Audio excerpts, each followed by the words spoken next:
So 10 Cloverfield Lane is the long-awaited sequel to the 2008 hit Cloverfield, except not really.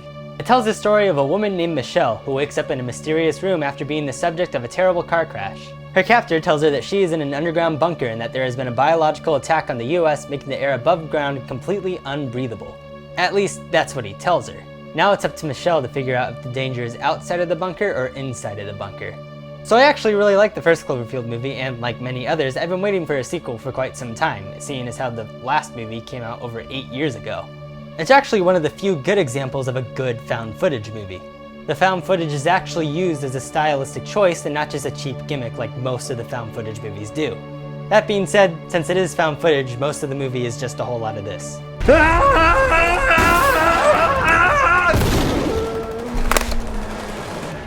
Ow.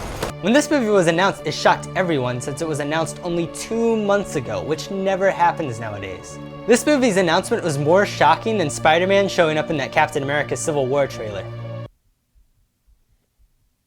Oh yeah, that reminds me. Spider-Man's in the new Civil War movie! Ah! I do have to say this, if you're going into this movie expecting a sequel to Cloverfield, don't, cause it's not. From what I can tell, this movie has absolutely no connection to the first Cloverfield movie at all. So if you go in expecting a sequel to Cloverfield, you'll be a little disappointed. With that said though, just because it's not a sequel, does that make it bad? No! No, it doesn't. In fact, this movie's pretty great actually. However, a message to the faint of heart, this movie is intense. I was on the edge of my seat the entire time. It really is a suspenseful thriller, because I had no idea what was gonna go on. I feel like anything could have happened at any time. A lot of this needs to be credited to the movie's excellent sound design.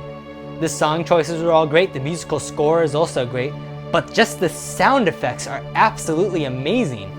I don't know if it was just the theater I was in, but this is a loud movie.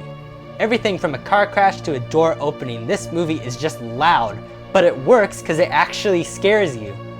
It's also shot really well. This is an incredibly claustrophobic movie, and you really get that sense that they are trapped in this place. And all of this is done by a first-time director, by the way, so good job on you, dude.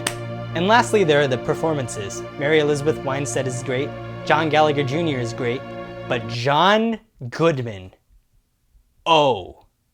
This has to be, without a doubt, John Goodman's best performance in it. Okay, that's not true, but still, he's really good in it. Smokey, this is not Nam, this is bowling. There are rules. Hey.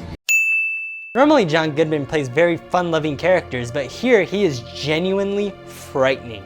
He's a character that you really can't get a good read on, and here's what I mean by that. I couldn't tell if he was a guy that was doing somewhat immoral things for the right reasons, or if he was just totally out of his mind. When I am totally invested in a character and I want to see that character as much as possible, that is the sign of a great character. If there are a few issues that I have with the movie, is that the end kind of gets a little goofy. I mean, I didn't dislike the ending, I actually thought it was very appropriate for the kind of movie they were going for, but it just felt like it got a little bit over the top. That's pretty much a nitpick though, as I really did really enjoy this movie.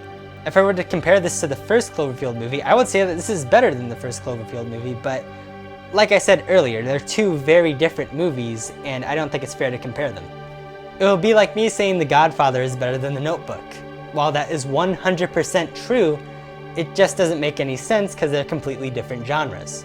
But the great thing about this movie not being a direct sequel to Cloverfield is that you can enjoy it if you haven't seen the first Cloverfield. So in the end, I highly recommend this movie. I think it's a real high-octane thrill ride that I think audiences will really enjoy. So yeah, that's all I got. If you hated it, sorry. If you liked it, I'll make more in the future.